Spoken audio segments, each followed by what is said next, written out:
Oh, my head. Where, where am I? Who am I? Oh, fuck. I remember. Yeah, I don't know. I'm being held against my will, and there's like this camera, and it's forcing me to make YouTube videos. Like I don't know what to do. Like, um, no, yeah. No phone calls Oh, until hold on. the 13th video Wait, what? is gone.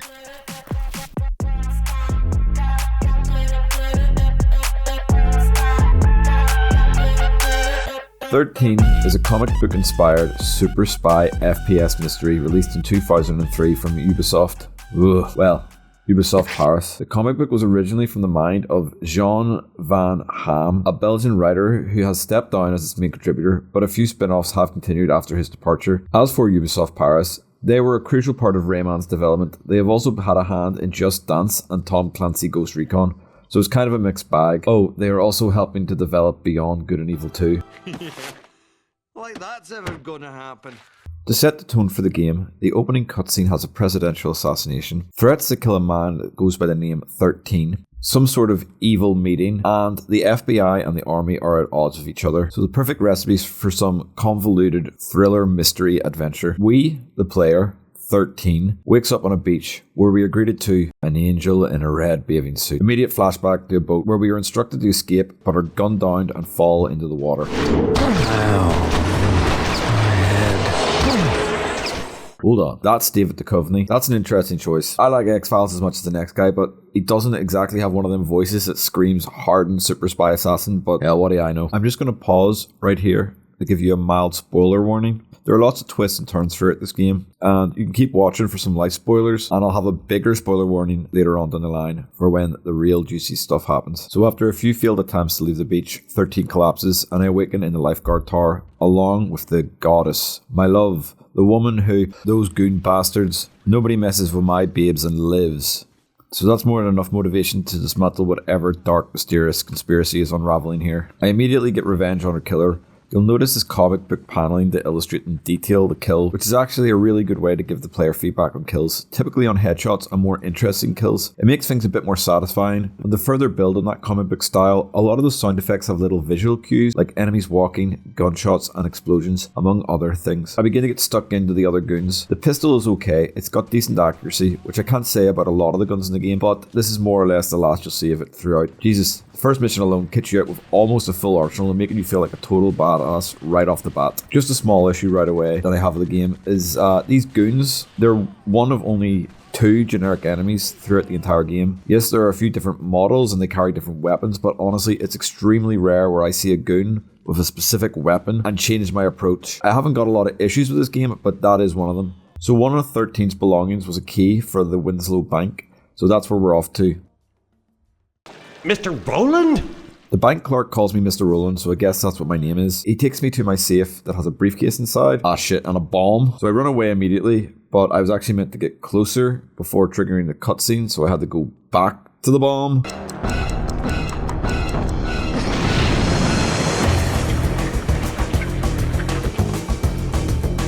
Oddly enough, bank clerks don't like you blowing up their safe vaults, so now I have to try to get out of the bank without getting, captured. I'm not allowed to kill the rent-a-cops, so we begin what becomes a steadfast tradition of the game, and that is hitting people over the head with chairs and other blunt objects. A little down the way, this method fails inexplicably, leading to my first death.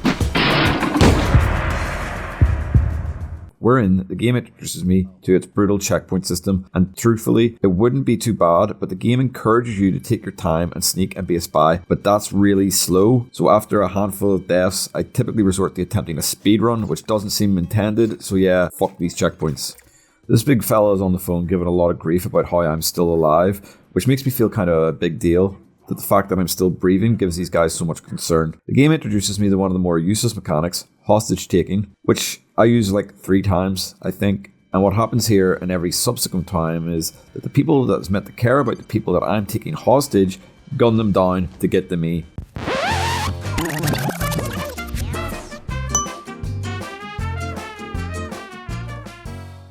Also, I get the pump action shoddy here, and it sucks and it's useless. and I hate it. On my escape from the bank, I'm picked up by the FBI, who don't seem to recognize Agent Mulder by his voice, so they aren't terribly friendly about the whole thing. I mean, I didn't kill anyone, only goons when they showed up. So it turns out the FBI weren't just really quick to show up and arrest me for like an attempted bank heist. Supposedly, I was the one that assassinated the president. I actually think I have amnesia is a pretty good excuse, but the FBI don't think so. I get left alone in this room, which seems dumb because the lady from my flashback shoots my handcuffs and I'm free to roam. I wonder if Ubisoft was being investigated by the FBI for terrorism. I begin my rampage with knocking out FBI agents with various household items. I also knock a guy out while I'm holding another guy hostage. All this before the goons break in and start shooting down the FBI. I figured that the FBI would be a lot tougher than this, but I guess they just become useless at the mere sight of me. I conveniently escape into this abandoned building that happens to be attached to the FBI headquarters. Eventually, I do meet up with Jones, who despite clearly knowing who I am and that I'm suffering from amnesia, decides not to fill me in at all. Here. But she gives me a cool grappling hook as a way of apologising. This is a lady who knows what a man wants. As we go, running across rooftops and grappling up on conveniently placed hooks, we have a cool sniper shootout. The snipers feel good to use, particularly again with feedback from the comic strips. It's a really nice touch. Me and Jones fly off to a military base to speak with my old commander, who can fill me in on my past. Unfortunately, he's been captured by goons. This is my first extremely frustrating mission, because there are military goons armed with body armor. Also in their favour is an extremely frustrating checkpoint system that sends me back to the start of the mission every time I die, which only gets worse the further we get into the game. We're now introduced to a mission wherein, if the alarm is raised, it's a mission failure.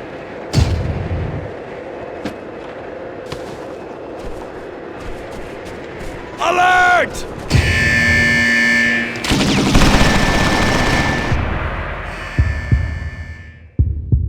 Now, I like sneaking missions. I love Metal Gear Solid, but after a few failed attempts, Alert! Alert! Alert!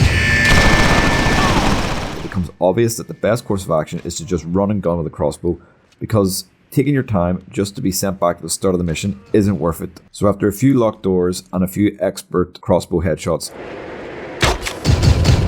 I'm inside the military base, where I save. My God, I can't believe it. My best man alive.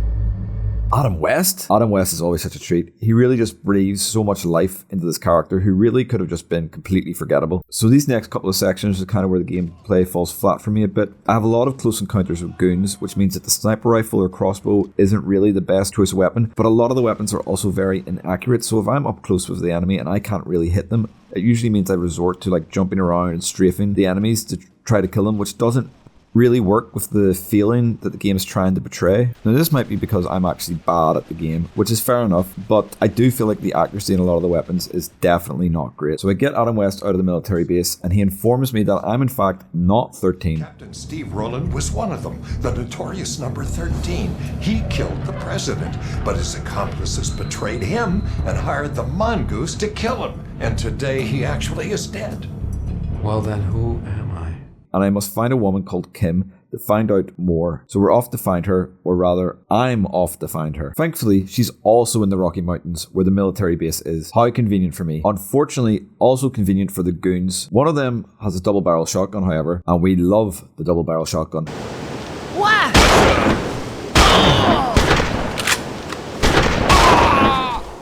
This one really isn't bad. Unfortunately, I think this is just about the only mission that has one. I also get the minigun. Holy shit! You scared me, Mr. Nicholson. Okay, remember that major spoiler warning I talked about before? Well, here it is. If you have any intentions of playing this game, I would stop right here. This is a cult classic, and you should play it and experience it for yourself. Just remember to come back and finish the video later, alright? Okay, thanks. See ya. So after a few parkour moves across ice sheets, I end up bumping into a goon squad looking to ambush me. It's not really much of an ambush because the goons are losers. Welcome to Kansas, Dorothy.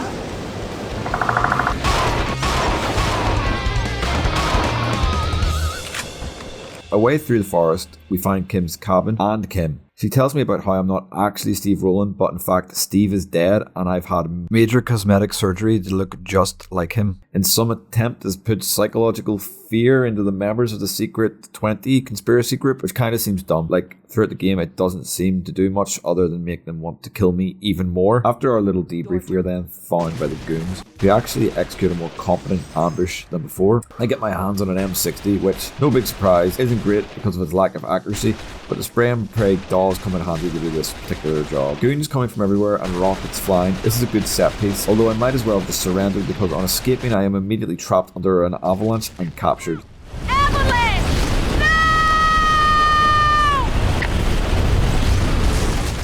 So instead of just killing me, which would have been the smart thing to do, I am sent to an asylum. After some deliverance shenanigans. Did you see that, Derek? Looks like there's a new kid in town. I managed to begin my attempted breakout. Ain't I a stinker? Shockingly, the prison doesn't really require not being discovered, but it is advantageous to remain hidden all the same. It's clear that some of the things going on in the asylum are not on the up and up. Dr. Johansson, I don't understand. The door's locked. Eventually, we meet the head of the lovely establishment, who has a nurse locked away with a clearly unwell man. This fella is our first introduction to the game's boss fights, and while this fight with him throwing potions at us is a little Crash Bandicoot, it is relatively easy compared to what comes later. Oh god, the later boss fights. Darkner is actually the number 20 of the secret group of 20, and they like to get tattoos and have some questionable ideas about uniform. I save the damsel in distress, who immediately demands to be put under more distress by demanding I take her hostage. Take me hostage! I'm not complaining, but since the hostage mechanic sucks, this doesn't get me very far. I just have to blast my way out, steal an ambulance that conveniently has another hostage in it for the taking, and I make my escape. Instead of riding into the sunset with my new hostage, 13 decides to crash the ambulance off a cliff, which just so happens to be infested with goons. This mountainous cliff area feels really good. You start off feeling a bit like a fish in a barrel. There are a lot of snipers perched up high aiming down at you, which my sniper does a pretty good job of getting rid of. But the real issue comes with the RPG goons. They're around like most corners and they're slow to shoot. The issue comes when you come out of cover to shoot them. They usually do fire their rocket, and once they've fired their rocket, it's pretty hard for you to escape the blast radius. It's a different story when I get the RPG though, because this thing just deletes goons. So many goons. Jesus, these goons had families, probably wives and kids. Oh my god, what have I done? Haha, look at these stupid goons trying to shoot me with a shotgun from across the canyon. Moving into the second part of the canyons, we have a bit more of an advantage now, typically picking off goons below us until the big shootout at the end in the ruins, which is actually a really fun set piece with a lot of wee nooks and crannies to hide in for both the player and the enemies. And then there's this final guy hanging out by Jones's fighter jet. Where the hell did she get a jet? Now we're off to a military black site to spy on some of the 20 members having a meeting. I really enjoyed this mission. It's really well designed map. You feel like you're actually sneaking into a heavily fortified base, like through the waterways and the sewers, which avoids some of the pitfalls and frustrations of the earlier sneaking missions. Once I pop out of this conveniently placed sewer hole in the showers, I overhear a conversation between some military goons discussing Jason Fly. I got it! Fly! His name was Jason Fly! Turns out, he's me. I am Jason Fly. Huge revelation. You can fly, you can hide. It's a really nice detail here as the soldier starts singing You Can Fly after talking about Jason Fly. You get these wee earwigs in real life sometimes, and it's just a cute detail to have in the game. So I sneak into this tent and plant the bug and listen to the conspirators' conversation. They are planning some kind of takeover of key military points throughout the country. After hearing this, I blow up their weapons to try and sabotage these plans, and I make my escape. Before that, I am confronted by number 11. The boss fight was super frustrating compared to the last. He just far and away has more accuracy than me, and I really thought I wasn't going to be able to do this, when suddenly, during one attempt, he took 2 grenades to the face and died, which I'm pretty sure I had done in previous attempts and barely chipped away at any of his health, but I'm not complaining. I'm glad it's over. So now I have to make my escape. I do this by breaking into a submarine. The mission where I have to actually break into the submarine is horrible. I hated every minute of it. Far away, armoured enemies and no cover, platforming, and even this part where I think I have to jump onto a guy's head to continue, and instead I just die because I didn't look up to see that there was a grappling hook above me, but I have to start the mission all over again when this happens. I think I hated this mission the most, which isn't too bad because the sub after it is actually really fun, with a couple of levels of elevation and silently taking out guards so they don't raise the alarm. Another example of where this game excels. My ingenious plan is to actually sneak into one of the torpedo bays and get out that way, but this is guarded by the captain, who turns out to be number 7. An easier boss fight than the last, a tight space but plenty of cover. It's not too frustrating apart from the small unskippable cutscene before the boss fight. I am now in some other naval base.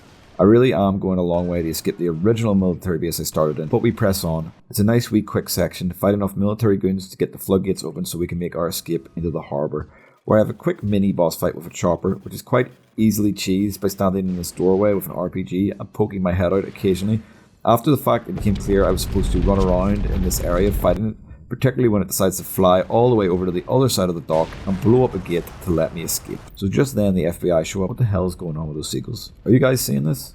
Oh, I'm arrested again. Thankfully, Adam West is here this time to bail me out. I arranged for this man to undergo plastic surgery in order to make him resemble Steve Rowland. So the mass murdering I've been committing is all good. And to celebrate, we have a little heist montage. So we break into this hotel to break up another 20 members meeting. So this hotel is heavily guarded by well-dressed goons, but what heavily guarded building can't be easily infiltrated by running at the guards head-on with a chair? So with the help of the FBI, although I'm not sure how much they actually did, I find out by spying on members 5 and 9 that the conspirators are meeting at a secret location on one of their estates. Before crashing that, we gotta kill these two. They're really easy, probably the easiest boss fights. It turns out that fat bankers don't fare well against trained mass murderers, so now we are off to the Willard estate. Before getting into the actual estate building, we obviously need to go through the obligatory hedge maze section. Say that 2 times fast. Which is, for a sneaking game, a really easy section. Just watch for the taps and take out the goons. These goons don't even notice me poke my head out of this well before I knife them. And this one, despite telling them to call off the meeting, well, they don't. Call everything off. I knock over the big cross and I'm into the secret hideout. So now, here we are, in the heart of darkness, running around the rafters as the 20 have their meeting for world domination below. It's another fun sneaky mission. I get ambushed by a bunch of lady goons. This is where the game thrives, where you actually feel like a super soldier spy and kicking bad guy ass. Like, I rappel down into the KKK meeting and I just start blowing these guys away. These aren't just goons. Each hooded figure I kill is another 20 member. I'm not even taking names anymore. I escape the inexplicably burning down building and run along this cliffside, taking out goons as I go, and I'm feeling like a real badass.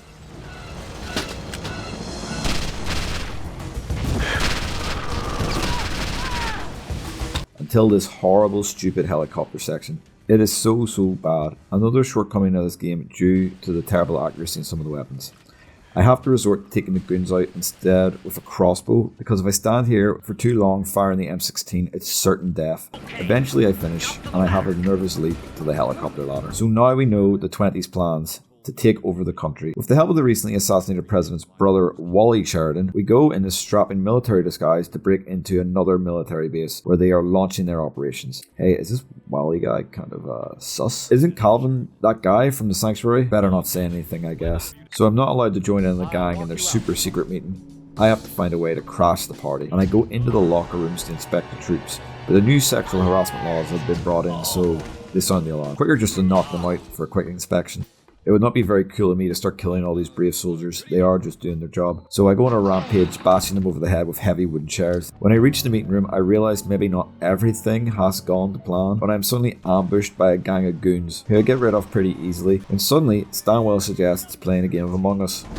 Back Among Us? Unfortunately, he is a sussy traitor and he must die. Or he would if he wasn't the second most infuriating boss in the game. He kills me over and over, and I start from the start of the map each time, knocking out the guards with chairs and killing the same 5 goons just to get through this dialogue again, just to die. He has the perfect aim, constantly fires, and there is barely any cover. So here is Big Bad Burns' handy guide for beating Stanwell. Right, so 4 goons will appear in this room once you hit the trigger about halfway through the room. They will appear from all 4 corners. Kill them in the best way you see fit. Then a 5th guard will appear from the opening to your left when you first enter the room.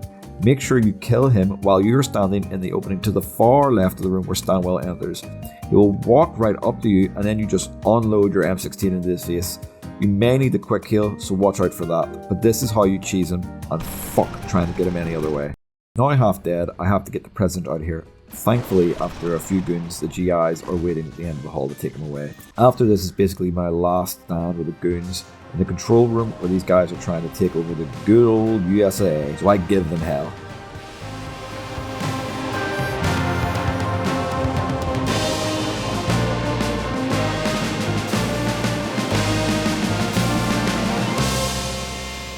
After the big fight, I find Calvin, who decides why not nuke the hell out of the base just to kill me, since he doesn't totally want to die in a nuclear holocaust. He gets it out of the way early. So I need to stop the bombs, and I can't do this here. So I make my way to the nukes themselves, and I find a big red button that I have to hit to stop the nukes. The game didn't really give me a lot of warning about that bomb. So I do it all again, and get to the nuke control room, and I just start blowing up computers. Honestly, not the best idea, but guns have solved all my problems so far, so they've probably solved this one as well. I've stopped the nukes and saved the world, aka America. The game's not over yet though, so I start to make my way out of the silo when I hear a funny sound.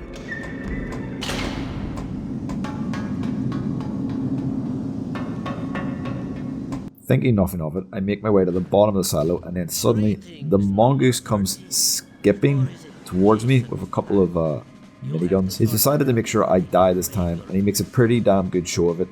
This is the most infuriating boss in the game. Ton of health, constantly hiding, and laser precision. I know I'm in the final hurdle of the game, but I am bashing my head on my keyboard. So now, for another Big Bad Burns guide on how to kill the mongoose. Right, basically for his first phase, you keep him behind the middle missile, and when he's back there, just kind of alternate shooting the missiles on either side. This will release gas, hopefully stunning him. Run up and nade him with the M16 as much as you can, and if he doesn't go into the second phase, fucking shoot him in the head. Jones will eventually show up and the first missile goes down. Quickly figure out which missile the mongoose is behind. Then you need to get yourself behind the missile right beside him. He'll keep poking out to come run after you. You just need to unload into him. Do not let him get anywhere near you. This should do the trick, and if you're desperate for health and armor, the goons falling down drops him. I know that's another really cheesy way to beat the game, particularly the last boss. I tried a dozen times and I was losing the will to live. Okay, this is the last big spoiler warning. Like, if you have ignored all the rest of them and got this far, the game is over. After this, there is no more gameplay. Go play this game, because the next part of the game contains one of the biggest twists and biggest cliffhangers in gaming history, and I really suggest that you experience it for yourself. But anyway, here we go. After all that, my name is more or less cleared, and it's time to party for saving America. I'm in a yacht, which is kind of a fitting bookmark for the end of the game. Wally is president, and Jones is looking fine. Unfortunately, Adam West doesn't really know who I am, but what are you going to do? At least I'm an American hero. Adam West and the FBI director have some Nam flashbacks before putting away their pieces. I'm tasked with going and grabbing Wally because he's missing the fireworks. Then I have a wee flashback. Number one, do you copy? Number one here. I copy loud and clear. Can you see him? Who's number one? Tell me, quick!